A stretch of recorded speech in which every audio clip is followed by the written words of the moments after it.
Guys আসসালামু আলাইকুম। আজকে আমি যাচ্ছি নানু বাড়ি। আসা তো তোমরা দেখলেই ভিডিওটা।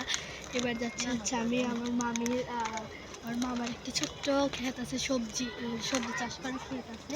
সেই ক্ষেতটা একটু দেখতে যাচ্ছি আমরা আসলে। আর এখানে আমি আর আমার ফুফাতো বোন আসছি। আপু দেখাও, আমরা এখন চিপস হাই। তো আসো, তোমাদের আমি ক্ষেতটা ঘুরে দেখাবো। আর এই সাইডে এত সুন্দর ক্ষেত তাই না? ক্ষেত এই সাইড দিয়ে কত সুন্দর সরিষার ক্ষেত, ওয়াও, অনেক সুন্দর। আপু তোমার কেমন লাগছে এখানে এসে? যথেষ্ট ভালো।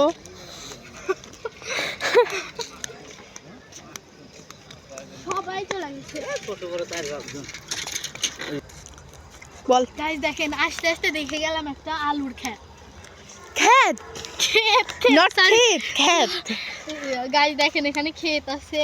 এই যে আলু গাছ, আমরা তো কোনোদিন আলুর গাছ দেখি নাই। এখানে হচ্ছে আসার পরে আমার আম্মু আমাকে বললো যে এগুলো আলু গাছ।